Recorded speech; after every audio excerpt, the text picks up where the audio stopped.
स्वीयानां तान् निजाचार्यान् प्रणमामि मुहुर्मुहुः। यदनुग्रहतो जन्तुः सर्वदुःखातिगो भवेत् तमहं सर्वदा वन्दे श्रीमद्वल्लभनन्दनम्। अज्ञानतिमिरान्धस्य ज्ञानाञ्जनशलाकया चक्षुरुन्मीलितं येन तस्मै श्रीगुरवे नमः। नमामि हृदये शेषे लीलाक्षिराब्धिशायिनम् लक्ष्मीसहस्रलीलाभिः सेव्यमानं कलानिधिम्। चतुर्भिश्च त्रिभिस्तथा षड्भिर्विराजते योऽसौ पञ्चदा हृदये मम। श्रीगोवर्धननाथ पादयुगलम् हय्यङ्गवीणप्रियम् नित्यं श्रीमथुराधिपं सुखकरम् श्रीविठ्ठलेशं मुदा। श्रीमद्वारवतीश गोकुलपति श्रीगोकुलेन्दुं विभुम् श्रीमन्मन्मथमोहनं नटवरम् श्रीबालकृष्णं भजे। श्रीमद्वल्लभविठ्ठलो गिरिधरम् गोविन्दरायाभिधम्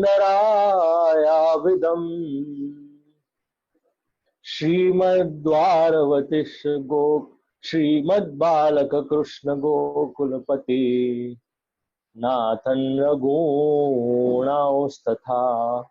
एवं श्री यदुनायकं किल गण श्यामं चतुर्वंशजान् कालिन्दीं स्वगुरुं गिरिं गुरुविपुं स्वीयप्रभुंश्च स्मरेत्। बर्हापीडं नटवरवपुः कर्णयो कर्णिकारम् बिभ्रद्वासः कनककपिशं वैजयन्तीं च मालाम् रन्ध्रान् वेणोरधरसुधया पूरयन् गोपवृन्दैर्वृन्दारण्यं स्वपदरमणं प्राविशद्गीतकीर्तिः। सौन्दर्यं निजरुद्गतं प्रकटितं स्त्रीगूढभावात्मकम् पुंरूपं च पुनस्तदन्तर्गतं प्राविशत् स्वप्रिये। संश्लेष्टा उभयोर्भवौ रसमया कृष्णो हि यत्साक्षिकम् रूपं तत्त्रितयात्मकं परमभिर्धेयं सदा वल्लभम्। श्रीवल्लभप्रतिनिधिं तेजोराशिं दयार्णवं गुणातीतं गुणनिधिं श्रीगोपीनाथमाश्रयेत्। सायं कुञ्जालयस्थासनमुपविलसत् स्वर्णपात्रं सुधौतं राजद्यज्योपवीतं परितनुवसनं गौरवं भोजवक्त्रम् प्राणानायम्यनासापुटनिहितकरं कर्णराजद्विमुक्तं वन्दे दोर्मीलिताक्षं मृगमदतिलकं विठ्ठलेशं सुकेशम्।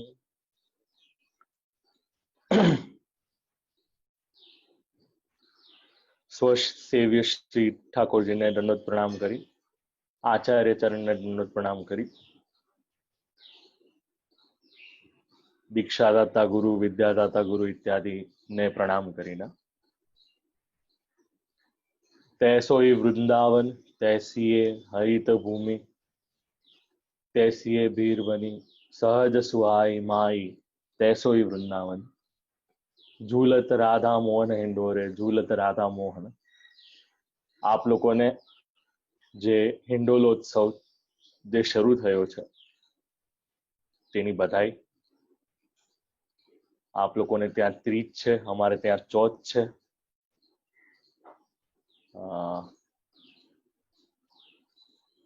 गोकुलचंद्र माजी अने श्री गोकुलनाथ जी ना पाटोत्सवनी पण बधाई आप लोगोने।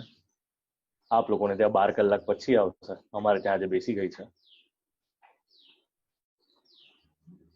गोकुलनाथजी अने गोकुलचंद्र माजी ना स्वरूप माटे संक्षिप्त में जाणी लईए। विभीषणना जे सेव्य एक समय पर हता एवा आ श्री गोकुलनाथजी छे। अने श्री गोकुलनाथजी ક્યારે કોઈ પણ વૈષ્ણવને પધરાવવામાં આવ્યા ન હતા. આ પરંપરાગત જે પ્રાપ્ત થયા હતા સ્વરૂપ પોતાના જોવા જઈએ તો શ્રી મહાપ્રભુજીને આપશ્રીના પત્નીના પક્ષથી પ્રાપ્ત થયા હતા. શાલિગ્રામજી, ગોકુલનાથજી અને અન્ય દેવી દેવતાઓના સ્વરૂપો, જેમાં અન્ય દેવી દેવતાઓના સ્વરૂપો પધરાવેલા હતા એમને ગંગાજીમાં પધરાવ્યા હતા અને શ્રી ગોકુલનાથજીની સેવા સ્વીકારી હતી. અને શ્રી ગોકુલ ચંદ્રમાજી સાક્ષાત વેણુનાદ, રાસ ઇત્યાદિ સ્વરૂપોમાં ગણના આવે છે. અને સિદ્ધાંત રહસ્ય ગ્રંથની જ્યારે રચના થઈ તેના પૂર્વ જે મધુરાષ્ટકમનું ગાન કરવામાં આવ્યું હતું તેના અધિષ્ઠાતા, તેના પ્રેરક, જેમની કૃપા કારણે આપણને આટલા સુંદર ગ્રંથોની પ્રાપ્તિ થઈ એવા શ્રી ગોકુલનાથ ચંદ, એવા શ્રી ગોકુલ ચંદ્રમાજી, જે વર્ષમાં કેવલ 4 વાર વેણુ ધારણ કરે છે અને આખા વૈષ્ણવ સંપ્રદાયમાં ચંદ્રમાજીનું જે એક સ્વરૂપ છે જે મોર પીચ અથવા તો મયુર પીચ ઓપોઝિટ દિશામાં ધરે છે. જનરલી આપણે દર્શન કરીએ તો શ્રી ઠાકોરજીના જમણી બાજુ મયુર પીચનો વળાંક હોય અથવા તો થોડાક ઇન્ક્લાઇન્ડ હોય, પરંતુ ગોકુલ ચંદ્રમાજીને ડાબી બાજુ ઇન્ક્લાઇનેશન આવે છે, ડાબી બાજુ વળે છે. બસ આટલો ભાવ જાણીને આ બે સ્વરૂપોને દંડવત પ્રણામ કરીને શેઠ પુરુષોત્તમ દાસજીની વાર્તામાં આપણે આગળ વધીએ. શિવજીની આજ્ઞા થઈ હતી, એના કારણે, મહાદેવજીની આજ્ઞાના કારણે અવસર પ્રાપ્ત થયો હતો નમન ઇત્યાદિ કરવાનો, એકબીજાને પરસ્પર મળવાનો. આગળ જતા વાર્તા પ્રસંગ 5માં જ્યારે શેઠ દક્ષિણ જાય છે ત્યારે જે મંદાર પર્વત હોય છે, આપણે ત્યાં પૂર્વાંચલ, હિમાચલ, મંદરાચલ ઇત્યાદિ આવી રીતે છે ને અચલ, જે ચલ હોય, જે ચલ ન હોય, જે હલી ન શકે, જે એક જગ્યાએ સ્થિર હોય એવો અચલ પર્વત હોય, તો એવો આ મંદરાચલ મંદાર પર્વત છે. તેના ઉપર મંદાર મધુસૂદન નામના એક સ્વરૂપ બિરાજે છે. પર્વત પરથી જો મનુષ્ય અજાણતા પડે તો એને ચોટ ન લાગે, અને જો જાણતા પડે તો બધા પાપ જે એના હોય એ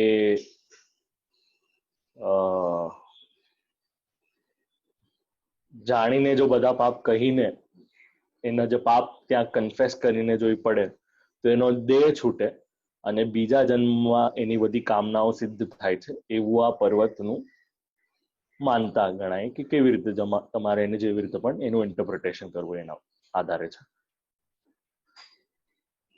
હવે એકવાર શ્રી આચાર્ય ચરણ, એક બ્રાહ્મણ અને પુરુષોત્તમ દાસ શેઠ, એ બે વિરક્ત વૈષ્ણવ હોય છે, જે બ્રાહ્મણ હોય છે, એ બે સાથે ત્યાં આવે છે. ત્યાં રાત પડી જાય છે, તેથી પર્વત પર જ સૂઈ રહ્યા હોય છે. રાત્રિએ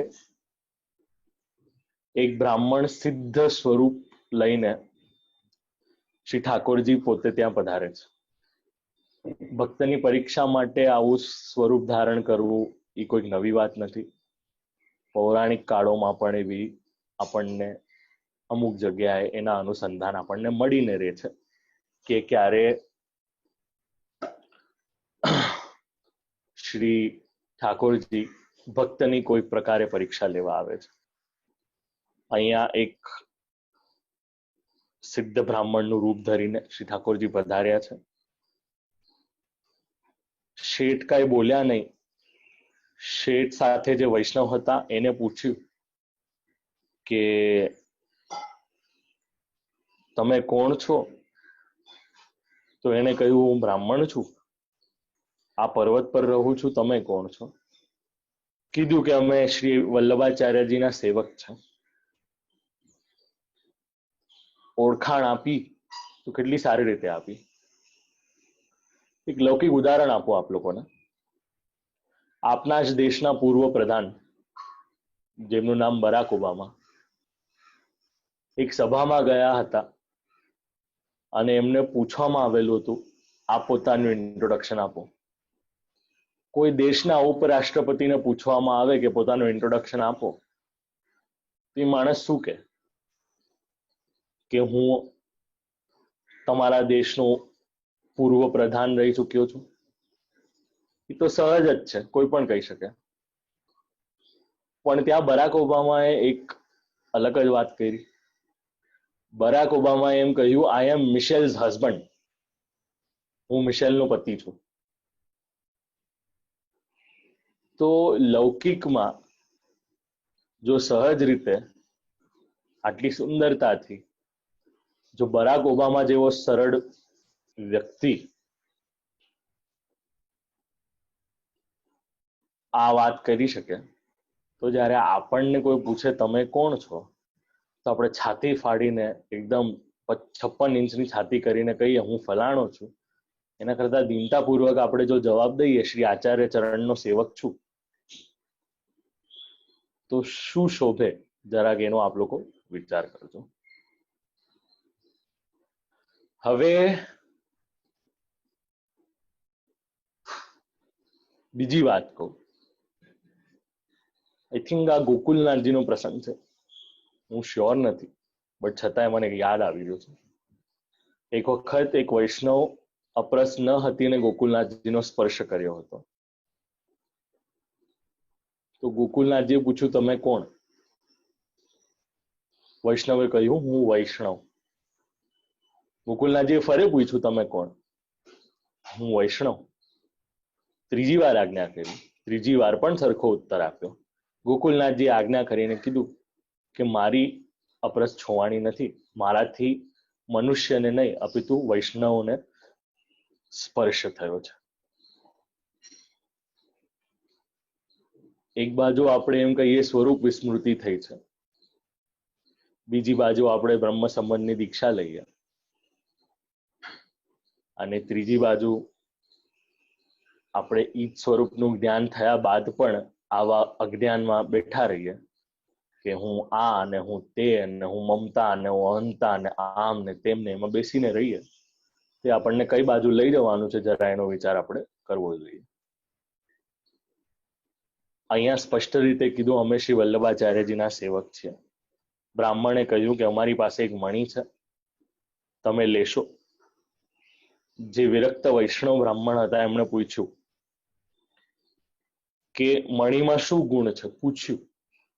આમ કોઈ આપણને વસ્તુ આપે તો ડિરેક્ટલી લેવાની થોડી હોય, થોડી એની ચકાસણી તો કરવી પડે ને. પેલા બ્રાહ્મણે કહ્યું, ઠાકોરજી સ્વરૂપ જે બ્રાહ્મણ આવ્યા હતા એ કહ્યું કે જેટલું દ્રવ્ય જોઈએ તેટલું મણીમાંથી મળે છે. એક બાજુ ભાગવતજીમાં સેવંતક મણીની વાર્તા છે, કથા છે રાધર. ત્યાં સેમંતક મણી જો અનધિકારીના હાથમાં જાય છે અથવા તો એને અનધિકારિક ચેષ્ટાથી ગ્રહણ કરવામાં આવે છે અથવા તો એને પ્રાપ્ત કરવામાં આવે છે, તો એ કેટલા ગુણ દુર્ગુણ કરી શકે છે એનો આપ લોકો જરાક વિચાર કરજો. અહીંયા પ્રભુ કહે છે બ્રાહ્મણ સ્વરૂપે કે આ મણી દ્રવ્ય આપે છે, જેટલું જોઈએ તેટલું મળે છે. ત્યારે પેલા વિરક્ત વૈષ્ણવે કહ્યું કે હું શું કરીશ? જગદીશ શેર ચૂન આપે છે, આપશે. ચૂનનો અહીંયા અર્થ છે લોટ. અમે પખાવજ વગાડતા હોઈએ ને ત્યારે ચૂન લગાડીએ એના એકાદા બાજુ, તાકી જેનો મુખ બહુ મોટો હોય ને ત્યાં ચૂન લગાડવામાં આવે અને એનાથી અવાજમાં ખૂબ સારો બદલાવ આવે. તો અહીંયા બ્રાહ્મણ કે છે અમને ચૂન તો જગદીશ આપશે, આપ એક કામ કરો. હું શું કરીશ આનું? શેઠ પુરુષોત્તમ દાસજીને આપો, એ ગૃહસ્થ છે, એમને ખૂબ ખર્ચો પણ છે, એમને આપો. બ્રાહ્મણે કહ્યું કે શેઠજીને જગાડો. ભલે ત્યારે શેઠજીને જગાડીને કહ્યું કે આ મણી લો, એનાથી જેટલું દ્રવ્ય મળે છે તેટલું લેશો. શેઠ પુરુષોત્તમ દાસે કહ્યું કે અમને મણી ન જોઈએ. જે સિદ્ધ બ્રાહ્મણ હતા એ મણી લઈને પાછા ગયા. વૈષ્ણવે શેઠજીને પૂછ્યું, વિરક્ત વૈષ્ણવે, કે મણી કેમ ન લીધો આપે? ત્યારે શેઠે કહ્યું કે તમે કેમ ન લીધો? પહેલા તો તમને પણ આપતા હતા. વૈષ્ણવે કહ્યું કે હું વિરક્ત છું, મણીનું શું કરવાનું? જગદીશ મને શેર આટો આપે છે, એમાંથી જીવી લઈશ. શેઠે કહ્યું કે જો તમને શેર આપે છે તો અમને 10 શેર આટો આપશે, પણ આપશે ખરા. આ જો દ્રઢ વિશ્વાસ હશે તો આપશે. અહીંયા થોડીક અવિવેકની વાત આવે છે, એને હું અનુસંધાનમાં લેતો નથી. પણ એક ખૂબ સુંદર વાત બીજી જાણવા મળે છે. શેઠ પુરુષોત્તમ દાસજી કહે છે, શું હું શ્રી ઠાકોરજીનો આશ્રય છોડીને મણીનો આશ્રય ગ્રહણ કરું? આવું એક વાક્ય શેઠ પુરુષોત્તમ દાસજી કહે છે, અને પછી શેઠ પોતાના ઘરે જાય છે. આ વાર્તાનું તાત્પર્ય હું નહીં કહું, આપ લોકો મને કહો.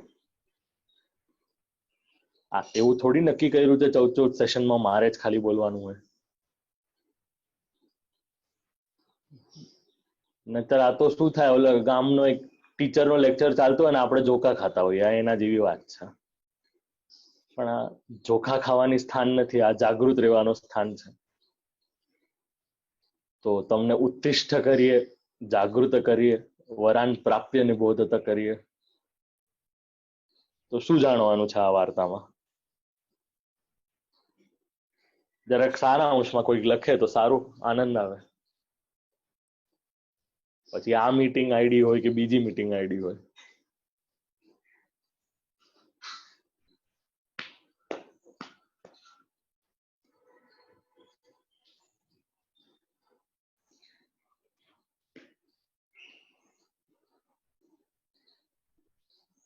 આપણું અર્થ શું છે જરાક એનો વિચાર કરવાનો.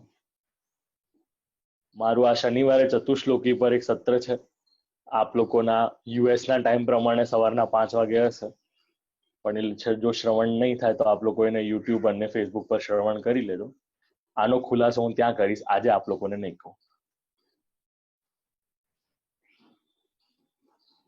આ આપ લોકોની પનિશમેન્ટ છે, ખાલી એક જણે લખ્યું ને એના માટેની.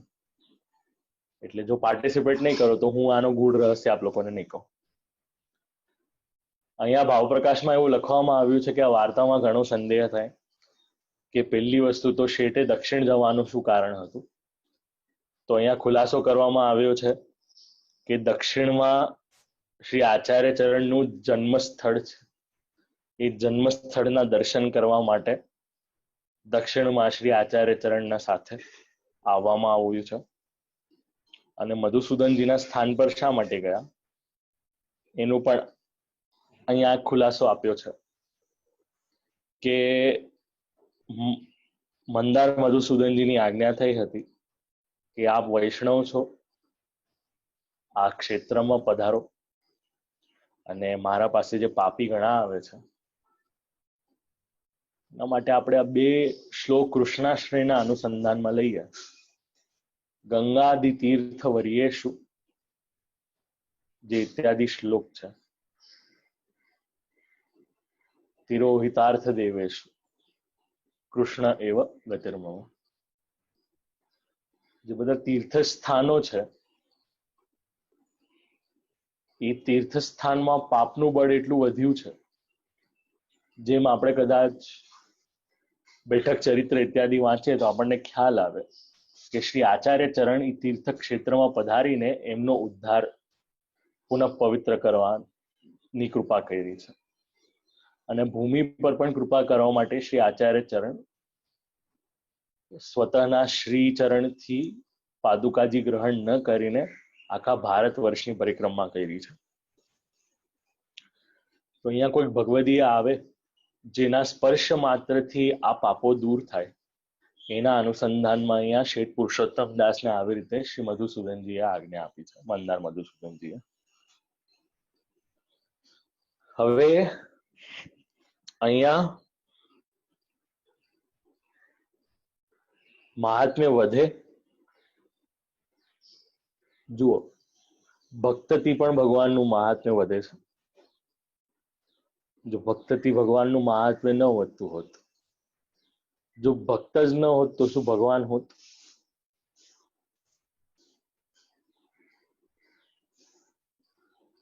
બ્રહ્મ સ્વરૂપે જ્યારે બિરાજ્યા અથવા તો યોગીઓ માટે પરમાત્મા સ્વરૂપે બિરાજ્યા, તો ધારત તો આ બે સ્વરૂપમાં જ રહેત, પરંતુ આ ભક્તિ માર્ગ પ્રકટ કરવો હતો.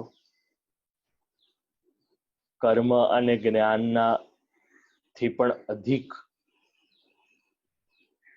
જેમાં જ્ઞાનની પણ જરૂરત છે અને કર્મ શક્તિની પણ જરૂરત છે, એવી આ ભક્તિ. અને ભક્તિ ત્યારે જ થઈ શકે જ્યારે ભજવા માટે એ ભગવાન માટે કોઈ ભક્ત હોય. તો જરા આનો વિચાર આપ લોકોએ કરવો જોઈએ. આગળ જતા બે પ્રકારના અહીંયા ભક્તિના આપણને ભેદ જાણવા મળે. એક છે સકામ અને એક છે નિષ્કામ. કાંઈક જોઈતું હોય અને એના માટે ભગવાનની ભક્તિ કરીએ એ સકામ, અને ભગવાનનું વિચાર કરીને જે ભક્તિ કરવામાં આવે એ નિષ્કામ. તો અહીંયા શ્રી પુરુષોત્તમ દાસજી નિષ્કામ ભક્ત છે. એમને કોઈ પ્રકારની અપેક્ષા કે આશા નથી, અને આશા અને અપેક્ષા નથી એના કારણે આવા કોઈ મણીમાં અન્યાશ્રય કર્યો નથી. ભગવાનનો આશ્રય સ્વીકાર્યા બાદ આવો કોઈ પણ પ્રકારનો મણી પોતાની કામના હોય અને કોઈ બીજાનો આશ્રય કરે તો એ અન્યાશ્રયને પાત્ર બને છે. કોઈ પણ વસ્તુની ઈચ્છા નથી, અને પુષ્ટિ માર્ગનો જે વિશ્વાસ છે એ દ્રઢ છે, એ નિશ્ચય છે. મણી એટલે ન લીધો એવો અભિપ્રાય આપણને અહીંયા જાણવા મળે છે. અન્યાશ્રય મહાબાધક છે એ આપણે દામોદરદાસ સંભરવાલા, કૃષ્ણદાસ મેઘન ની વાર્તામાં ખૂબ સારી રીતે આપણે એ શ્રવણ કર્યું હતું.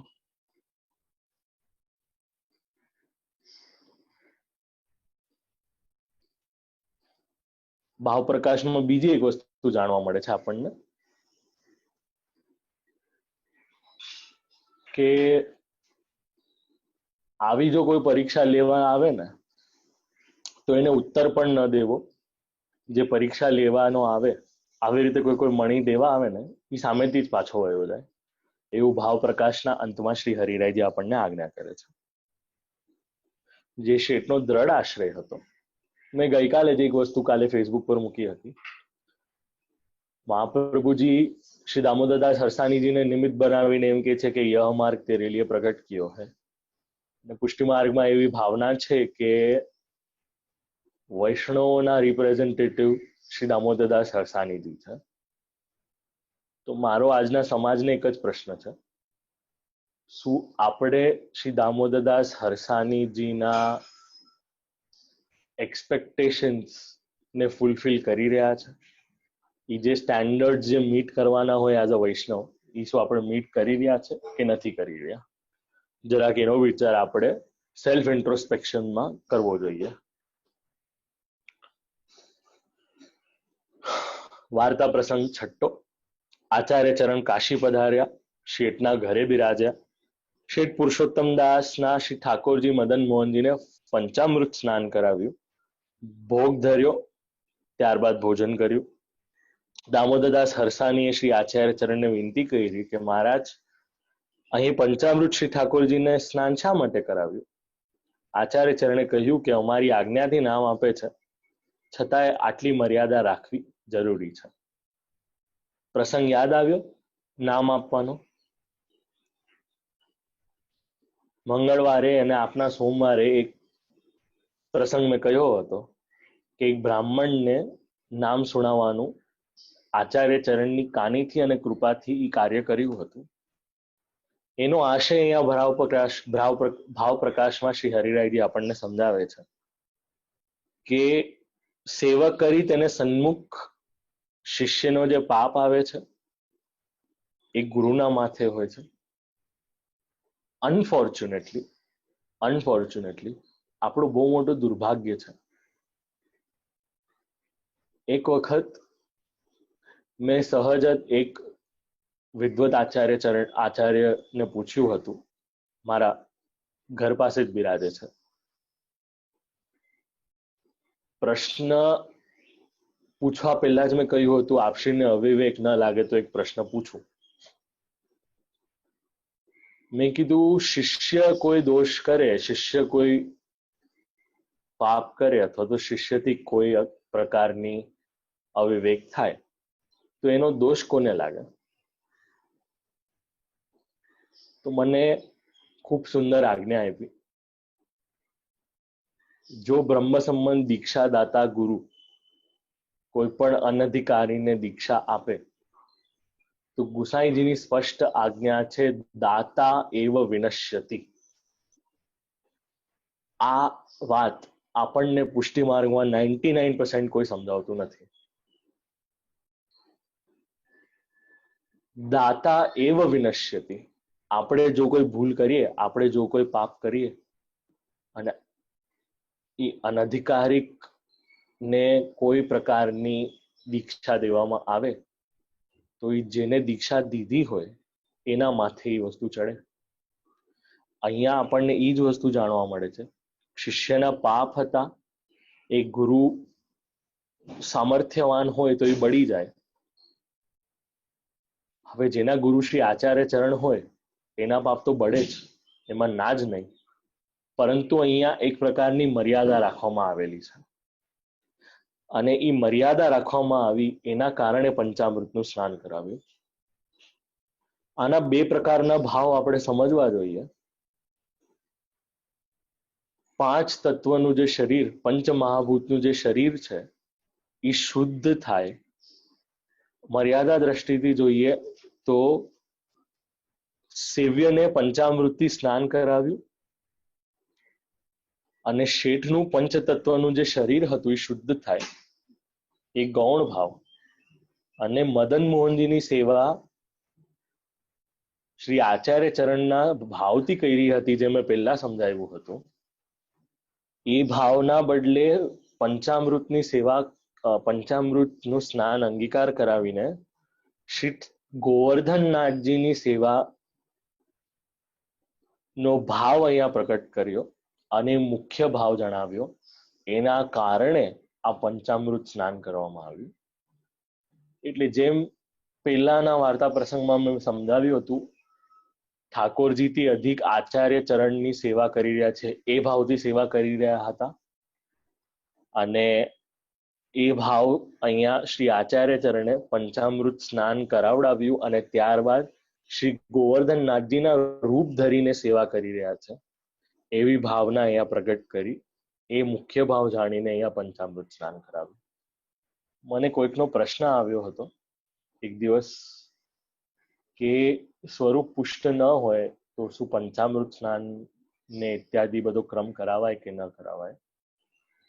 આપણે શૃંગાર ઇત્યાદિ શીખી રહ્યા હોય સ્વરૂપ પર તો આખી વસ્તુ જુદી છે. બાકી પરંપરાગત જે સ્વરૂપ બિરાજ્યું હોય એ જ સ્વરૂપને પંચામૃત કરાવાય. એમનેમ કોઈ સ્વરૂપને આપણે ત્યાં રેન્ડમલી પંચામૃત કરાવવામાં આવતું નથી. અને છતાંય આપ લોકોને કોઈ વાત આમાંથી યોગ્ય ન લાગે, સેવા કૃતિર ગુરુઓર આજ્ઞા, આપના ગુરુચરણને એ બાબતની ક્રોસ વેરિફિકેશન અને જિજ્ઞાસાપૂર્વક આપ લોકો એમના પાસે જાણી શકો છો. વાર્તા પ્રસંગ 7મો, જે શરૂઆતમાં ધનાઢ્ય ઇત્યાદિ માટેની જે વાત દિવ્યાંગભાઈએ કરી હતી એનો અહીંયા અનુસંધાન લઈએ. સંપત્તિ હોવી, લક્ષ્મી હોવી, દ્રવ્ય હોવું, વૈભવ હોવું, એ બધું ભગવત કૃપા છે. અને એ દ્રવ્ય સંપત્તિ લક્ષ્મી વૈભવ જો શ્રી ઠાકોરજીની સેવામાં વિનિયોગ થાય તો વિચાર કરવો કે આપણો આવો ભાગ્ય છે. ધનાઢ્ય હોઈએ અને આપણે એક જ હિપોક્રેસીની વાત છે આપણે ત્યાં, આપણે પહેરીએ સોનું અને શ્રી ઠાકોરજીને પહેરાવીએ ખોટું, તો આનાથી કોણ બીજા મોટા હિપોક્રેટ હોઈ શકે જરા એનો વિચાર કરવો આપણે.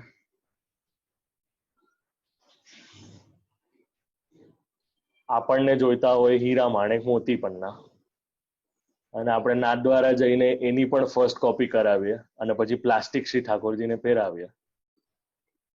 એક બાજુ આપણે વાર્તા પ્રસંગમાં એમ જાણીએ શ્રી ઠાકોરજી ઉત્તમ વસ્તુના ભોગતા અને પછી ઉત્તમ વસ્તુના ગ્રહણ કરનાર આપણે એપલ વોચ પહેરીએ, આપણે ઇયરપોડ્સ પહેરીએ, આપણે મેકબુક વાપરીએ, આપણે એપલ આઈફોન વાપરીએ અને શ્રી ઠાકોરજીને આપણે એક સોનાની કે એક ચાંદીની કે એક રૂપાની એક પન્નાની કંઈક પણ પ્રકારની શૃંગાર આપણે અંગીકાર ન કરાવી શકીએ. તો આ સ્વામી સેવકનો જે રિલેશન છે એની ઇન્ટિમસી કેવી છે એનો જરાક આપ લોકો વિચાર કરજો. એન્ડ અનફોર્ચ્યુનેટલી આ કયા બાદ પણ સાંભળીએ ઘણી વાર છે પણ આપણને ઈ રેપો જ બિલ્ડ નથી થયો શ્રી ઠાકોરજીના સાથે હજી સુધી કે આપણને એવો વિચાર આવે કે ના આ બદલવાની જરૂરત છે, કારણ કે આપણું સમર્પણ જ હજી સુધી સિદ્ધ થયું નથી. જો થયું હોત તો આપણે આ પ્રકાર રીતે સેવા ન કરતા હોત. કાશીના રાજાનું મન થયું કે એકવાર શેઠ પુરુષોત્તમ દાસજીને મળવા જાય. રાજા ગંગા પાર રહેતો હતો, સવારે આવ્યો. શેઠજી પોતાની અમારી ગુજરાતી ભાષામાં પોતડી પહેરીને, નાની પરદની પહેરીને, શ્રી ઠાકોરજીને પણ પરદની ધરવામાં આવે છે, આઈ હોપ આપ લોકોને ખ્યાલ છે, ઉષ્ણકાલમાં. તો ગોબર છાણ ભેગું કરી રહ્યા હતા. ભલે ધનાઢ્ય હોય, લાકડા હોઈ શકે, પણ ગોબર જેટલું અમેઝિંગ બાયોફ્યુલ હજી સુધી વિશ્વમાં બનાવવામાં આવ્યું નથી. આપ લોકો તો આઈ થિંક કેલિફોર્નિયામાં 2040 સુધી કમ્પ્લીટલી ફ્યુલ ફ્રી કરવાના છે, ઇલેક્ટ્રિસિટીથી લઈને બધું, એવું મેં શ્રવણ કર્યું છે. 40-45 સુધી suppose to be all solar based, which is a very good thing. જો એવું થઈ જાય તો વિશ્વને ખૂબ સારી રીતે, કારણ કે આપ લોકોના સ્ટેટમાં ફ્યુલ કન્ઝમ્પશન પણ એટલું જ છે, પોલ્યુશન પણ છે. જો એના કોન્ટેક્સ્ટમાં જો આવું કંઈક થાય તો બહુ સારી વાત છે. આપણે ત્યાં ગોબરના છાણનું મહાત્મ્ય છે. આપણે ત્યાં પેલા ગોબરના ઘર બનતા હતા, એમાં હેલ્થ પણ સારી રહેતી હતી અને ગરમી ઠંડીનો પણ વિવેક જાળવીને રહેતો હતો. અને ટિલ ધેટ એક્સટેન્ડ અમે લોકો જ્યારે ફોરેન કન્ટ્રીઝથી પાછા આવીએ ત્યારે અમારે સમુદ્ર ઉલ્લંઘનનો જે પ્રાયશ્ચિત કરવાનો હોય એમાં એક ગૌમય સ્નાન હોય છે અને એમાં ગોબરનો વિનિયોગ કરવામાં આવે છે. એટલે આપણને લાગે આ હું આ ગોબર, પણ આ ગોબરથી શુદ્ધિ થાય છે, એટલું એનું મહાત્મ્ય. અહીંયા ગોબર ભેગું કરી રહ્યા હતા. શેઠના પાસે લોકો આવ્યા. શેઠને કહ્યું કે તમે સારા કપડાં પહેરો, સારા વસ્ત્ર પહેરો, ગાદી પર બેસો. શેઠે કહ્યું કે આવવા દો. રાજાનો શું ડર? રાજા આવ્યો ત્યારે ગોબરથી ખરડાયેલો હાથ રાજા સામે આવ્યા. રાજા ચતુર હતો. શેઠજીને કહ્યું તમે ધન્ય છો, આ સંસારમાં માન મોટાઈ એક તમારી છૂટી છે. શેઠે કહ્યું કે ગૃહસ્થ છું, ઘરના કામ કરવા જરૂરી છે. રાજા પ્રસન્ન થઈને પાછા ગયા.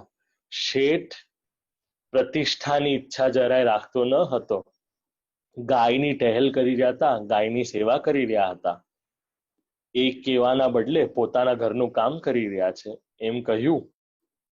પોતાનું જે લૌકિક વૈદિકનું કામ બહાર હતું એમ વિચાર કર્યો અને જે પોતાની અલૌકિક સેવા હતા એ ગુપ્ત રાખી.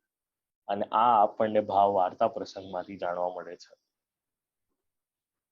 વાર્તા પ્રસંગ 8મો, જેનું અનુસંધાન નંદ મહોત્સવ સાથે છે. પણ આપ લોકો આવી રીતે સેડ બેસશો ને આમ એકદમ સ્માઇલ કર્યા વગર બેસો તો નંદ મહોત્સવની વાત કરવાની જરા મજા નહીં આવે, કારણ કે આ તમારા મારા પ્રાણ પ્રેષ્ઠનો ઉત્સવની વાત છે. તો જરાક ઉલ્લાસ હોય, ઉત્સાહ હોય, આનંદ હોય, પરમાનંદ હોય, આમ જુસ્સો હોવો જોઈએ. આમ ઢીલા બેસીએ તો કૃષ્ણ જન્માષ્ટમી ન મનાવાય. આમ બેઠા જન્માષ્ટમી નથી મનાવવામાં આવતી આપણે ત્યાં. હાથ ખુલ્લા કરીને હેરી હે ભૈયા હો આજ નંદ ઘેર આનંદ ભયો ઇત્યાદિ કીર્તનો ગાઈને આપણે ત્યાં ઉત્સવ મનાવવામાં આવે છે. તો ક્યારેક ભગવાનનો પ્રાગટ્ય થઈ રહ્યો હોય તો આવું આમ મોઢું ચડાવીને ન બેસવું. આમ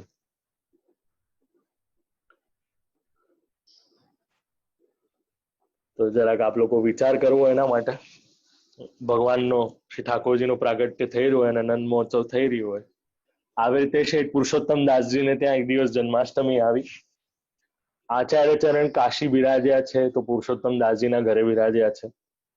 નંદરાયજી ના ઘેર જેમ જન્મોત્સવ થયો હતો તે લીલા ભાવનાથી પલના ઝુલાવ્યા, નંદ મહોત્સવ કર્યો. ત્યારે નંદરાયજી, યશોદાજી, ગોપી, ગ્વાલ એમનાથી રેવાયું નહીં. ત્યાં સાક્ષાત પધાર્યા. નંદ મહોત્સવ વર્ણવી ન શકાય એવો થયો. આ દર્શન શેઠ પુરુષોત્તમદાસજી, રૂકમિણી અને ગોપાળદાસને થયા. કારણ કે લીલાના સંબંધી પાત્રતા હતી એના કારણે આ દર્શન થયા. એવું કહેવાય છે કે ત્યાં હજી પણ કૂવો છે અને કૂવામાંથી આ બધા સ્વરૂપો ત્યાં પ્રગટ થયા હતા અને પધાર્યા હતા. જે કાશીમાં હજી કૂવો બિરાજે છે તેની વાત કરું છું. હવે નંદ મહોત્સવ થાય તો આપણે ત્યાં ભાગવતજીમાં એના ખૂબ સુંદર શ્લોકો છે. નંદ સ્વાત્મજ ઉત્પન્ને જાતા લાદો મહામનાહ આહુય વિપ્રાન વેદ જ્ઞાન સ્નાત શુચિ અલંકૃત ઇત્યાદિ એના શ્લોકો છે. 7 પ્રકારના ઉત્સવ આવે ત્યારે 7 પ્રકારના ઉત્સવથી એક નંદ મહોત્સવ થાય છે. એ 7 પ્રકારના ઉત્સવ કયા છે આજે એના પર વિશેષ નથી કરતો. ભગવદ ઈચ્છા હશે તો આપ લોકોને જન્મ ઉત્સવ અને નંદ મહોત્સવ પર વધારે વિશેષ એક દિવસ મારા બદલે શ્રી શાસ્ત્રીજીનું આપ લોકો એમનું શ્રવણ કરજો. અને જો હજી પણ તાલાવેલી હોય તો મારી યુટ્યુબ ચેનલમાં બધા 84 વૈષ્ણવોના સત્ર છે, આપ લોકો એને શ્રવણ કરી શકો છો. અને ત્યાં બીજું જ સત્ર છે નંદ મહોત્સવ પર છે, લગભગ 1 કલાકનું એમાં વક્તવ્ય છે. આપ લોકો તેને શ્રવણ કરી શકો છો. આચાર્ય ચરણ શ્રી જશોદાજીને, ગોપી ગ્વાલોને કહ્યું કે આ કાળમાં આપ આવી રીતે પધારો. સાક્ષાત પધારો તે યોગ્ય નથી, કારણ કે કલિકાલનો જીવ છે, માંગ્યા વગર રહેશે નહીં, વાત કર્યા વગર રહેશે નહીં, પંચાત કર્યા વગર નહીં રહે. આપણા દોષો જ છે ને જેના કારણે આ બધું થતું નથી. તો ત્યારે બધાએ કહ્યું કે આપ સાક્ષાત સ્વામીની સ્વરૂપ છો, થઈને ઉત્સવ કરવા આવ્યા છે અને પ્રભુનું પ્રાગટ્ય થયું છે, અમારાથી કેવી રીતે રહેવાય. ત્યારે આચાર્ય ચરણજી કહ્યું ભલે હવેથી અમે બધા વેશ ધારણ કરશું, ભલે વેશ દ્વારા પધરાવીશું. તે દિવસથી આચાર્ય ચરણજીએ વેશની રીત જન્માષ્ટમી નંદ મહોત્સવમાં નિયુક્ત કરી. આ પ્રકારે જન્મ મહોત્સવ શેઠ પુરુષોત્તમ દાસજીના ઘેર કર્યો. તેથી શેઠ પુરુષોત્તમ દાસજી નિત્ય શ્રી મદન મોહનજીને પલના ઝુલાવતા હતા અને જન્મ ઉત્સવની ભાવનામાં સદા મગ્ન લીન રહેતા હતા. આપણને અહીંયા બીજું પ્રમાણ મળ્યું, જેવી રીતે આરતી વૈષ્ણવ કરી શકે એવી રીતે વૈષ્ણવ પલના ઝુલાવી શકે. ઘણા લોકોને માનતા એવી જ છે કે વૈષ્ણવને ત્યાં પલના ખાલી 1 જ દિવસ ઝૂલે અને રાધાષ્ટમીના ન ઝૂલે. તો અગર એવું જ હોત તો શેઠ પુરુષોત્તમ દાસજીને ત્યાં પલના ઝુલાવવામાં જ ના આવ્યા હોત, ખાલી 1 જ દિવસ ઝુલાવવામાં આવ્યા હોત. અને બીજી વાત, અગર નિત્ય પલના ઝુલાવવા હોય તેમાં આપણી ઈચ્છા ન ચાલે, આપણને ગુરુ આજ્ઞા આપે તો આપણે નિત્ય પલના ઝુલાવી શકીએ. હા, હવે ઘણા લોકોને એવું હોય કે અમે 1 કલાકમાં સેવા પરવારી લઈએ અને એમને પલના પણ ઝુલાવવા હોય અને બધો ક્રમ પણ કરવો હોય અને પછી રાત્રે કાંઈ ન પણ કરવું હોય, તો લાઈફસ્ટાઈલ આપણો એક ક્વેશ્ચન માર્ક છે. જરા એના માટે આપણે બધાએ વિચાર કરવો જોઈએ. આગળ જતા વાર્તા પ્રસંગ 9મો આવે છે. આચાર્ય ચરણ પાસે વાદ ઘણા બધા કરવા આવે, ઘણા માયાવાદીઓ આવે. હવે જ્યારે આચાર્ય ચરણ જ મહાપ્રસાદ ન લે, on date also, Divyang, I couldn't understand your question. If you could elaborate your question.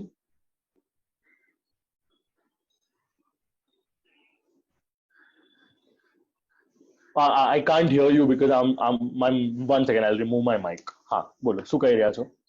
ઠાકોરજીના પુષ્ટાવે એ દિવસે પણ આપણે ત્યાં કરેક્ટ થઈ શકે. હા, પાટોત્સવના દિવસે પણ જનરલી કરવામાં આવે છે. કરેક્ટ.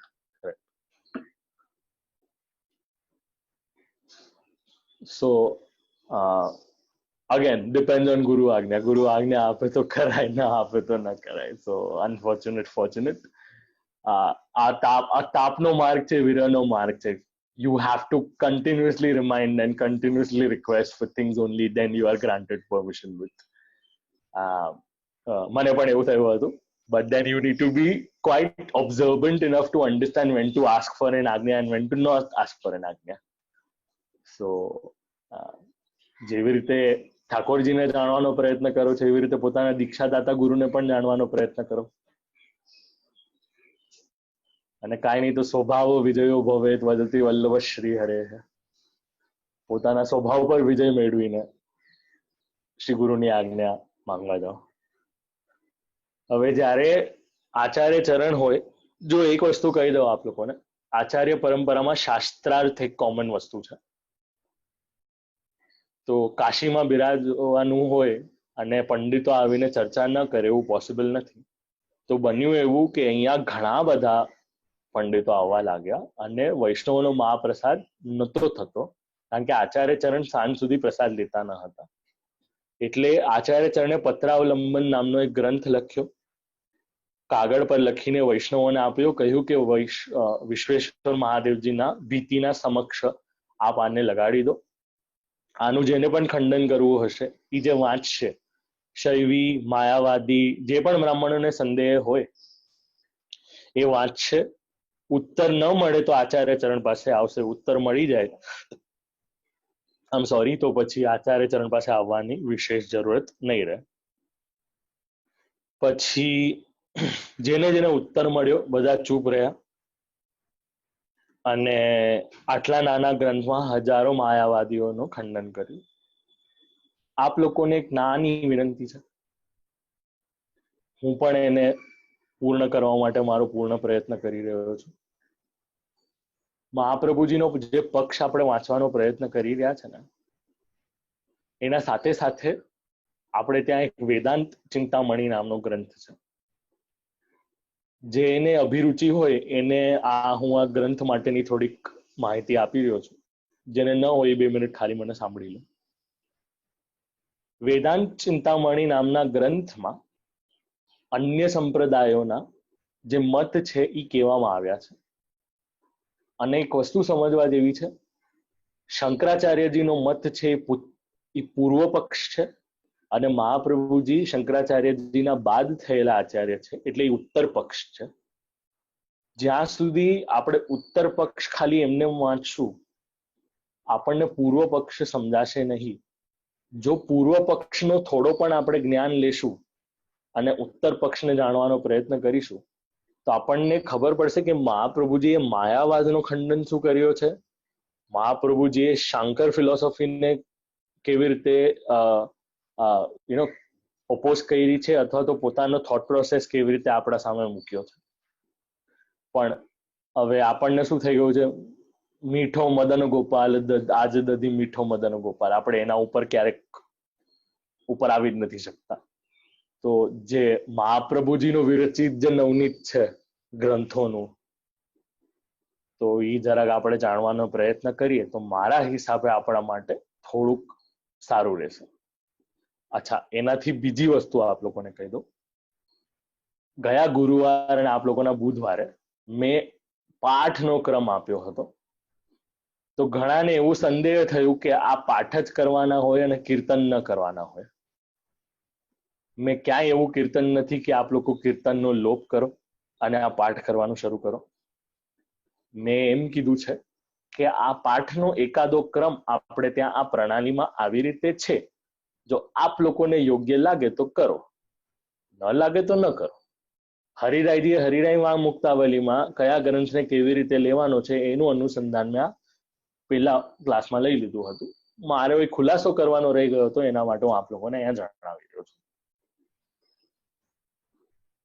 એટલે કોઈ આપને એમ નથી કહ્યું કે સવારે ઉઠીને આચાર્ય ચરણનું પદ, ગુસાઈજીનું પદ, યમુનાજીનું પદ, જગાય કો પદ, જગાય વે કે પદ, મંગલા કો પગ, મંગલ ભોગ કો પદ, મંગલા ભોગ સરાવે કો પગ ને પછી મંગલા આરતિકા આર્યાનો પદ અને પછી શૃંગારનો પદ અને પછી શૃંગાર ધર્વે કો પદ અને શૃંગાર દર્શનનો પદ અને શૃંગાર આરતી તો આપણે ત્યાં જોકે નથી, પણ પલ્લાનો પદ અને ત્યારબાદ રાજભોગ ધરવાનો પદ અને પછી રાજભોગનો પદ અને પછી આ રાજભોગ આરતિકા અને પછી અનોસરનો પદ.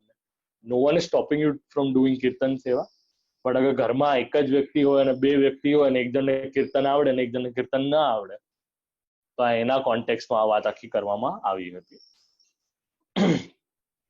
અહીંયા આચાર્ય ચરણે પત્રાવલંબન ગ્રંથ લખ્યો. હવે આપણને વિચાર આવે મહાદેવજીના સમક્ષ શા માટે એને કર્યો. મહાદેવજી આપણે ત્યાં રુદ્ર સંપ્રદાયના આપણે રુદ્ર સંપ્રદાયના છે. મહાદેવજી રુદ્ર સ્વરૂપે આચાર્ય રહ્યા છે. ઈ જ રુદ્ર આગળ જતા વસ્તુ તસ્તુ શુકો મહાદેવ, સુખદેવજી સ્વરૂપે ઈ જ રુદ્ર ભગવાનની લીલાઓનું ગાન કરે છે, ભગવાનની લીલાઓની કથા કરે છે. એટલે રુદ્ર સંપ્રદાય અહીંયા મહાપ્રભુજીએ જેવી રીતે વ્રજના ઈષ્ટ ઠાકોરજી છે, એવી રીતે કાશીના ઈષ્ટ મહાદેવજી છે, એમને સાક્ષી રાખીને આ પત્રાવલંબન ગ્રંથ કાશી વિશ્વનાથજીના મંદિરમાં લગાવડાવ્યો હતો. ખોટા ખરાના સાક્ષી શ્રી મહાદેવજી છે, એનો વિચાર કર્યો અને મહાદેવજીને પણ આ ગ્રંથ પ્રમાણિત છે. મહાદેવજી આ ગ્રંથનું અનુમોદન આપે છે, એવો અર્થઘટન આપણે આ ભાવ પ્રકાશમાંથી કરી શકીએ છીએ. હવે આપણને ઘણીવાર આપણા સગા સંબંધી કહે કે આ તીર્થમાં જઈએ, આ ક્ષેત્રમાં જઈએ, આ તીર્થ ક્ષેત્રમાં જઈએ, વિષ્ણુ કાંચી જઈએ અને રામેશ્વર જઈએ અને બદ્રીનાથજી જઈએ અને દ્વારકાનાથજી જઈએ અને ઇત્યાદિ જઈએ. એવી રીતે શેઠજીના જે સગા સંબંધી હતા, મામા હતા, એમણે કહ્યું હતું કે ગયા ચલો, સમય હશે ત્યારે જશું. આવ્યો ચૈત્ર મહિનો આવ્યો ત્યારે કહ્યું કે ચલો ગયા, આગ્રહ કર્યો. શેઠે બે ગાડા કર્યા, ખૂબ આગ્રહ કર્યો, તેના કારણે આગળ આવ્યા. હવે રાજભોગની સેવા પરવારીને પહોંચીને શેઠ નીકળ્યા હતા. 5-6 કોસ આગળ ગયા, એક વેંગણનું કેતર દેખાણું. અચ્છા, બાય ધ વે, હવે રીંગણા ખવાય કે ન ખવાય?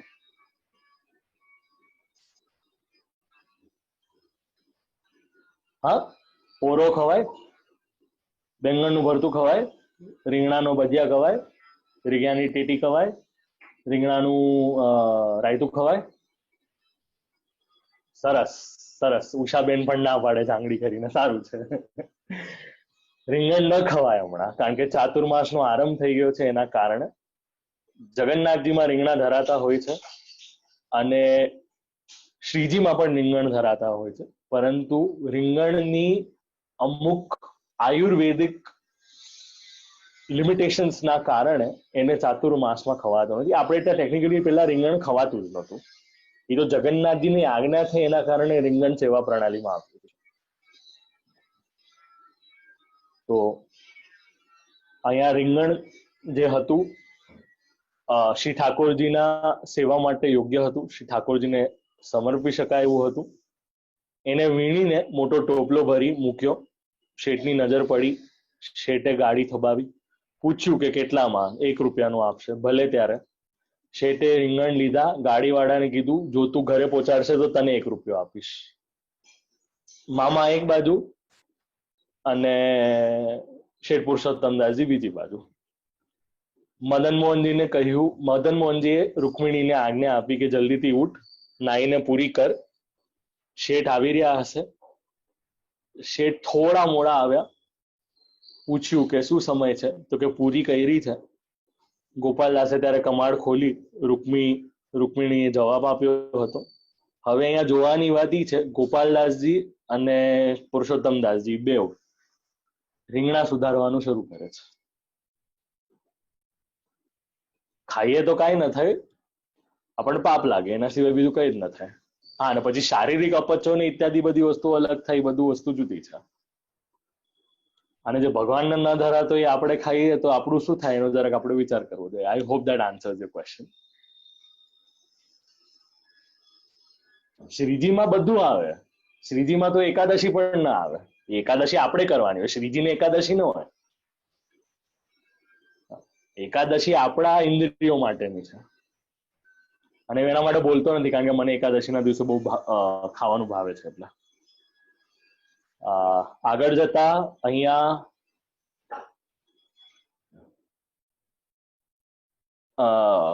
આયરની ઓફ લાઈફ જે મેં કહ્યું, ગોપાલદાસજી અને પુરુષોત્તમદાસજી બે રીંગણ સિદ્ધ કરે છે. હા, ઓનેસ્ટલી સેઇંગ મારી મમ્મી તો ઘણી વાર કહેતી હોય છે ટોકરી કર, શાક સુધાર ઇત્યાદિ કર, પણ હું જરાક અલગ છું. પણ અહીંયા કોઈ પણ સેવા નાની નથી હોતી, પુરુષ હોય છે કે સ્ત્રી હોય છે, એ વસ્તુ આપણે અહીંયા સમજવી જોઈએ.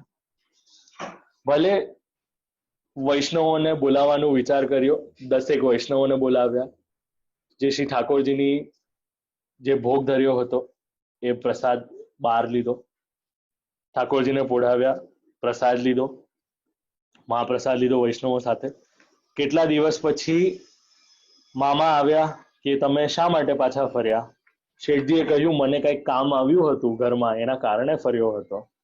અને અહીંયા એક વસ્તુ આપણને જાણવા મળી, સામગ્રી ઉત્તમ દેખાય, આપણા પ્રભુ માટે આપણા પ્રભુને સ્મરણ કરવું, યાદ કરવા, વધુ મૂલ્ય આપીને ખરીદી લેવું, ઝઘડો ભાવ ખેંચતાણ ન કરવું,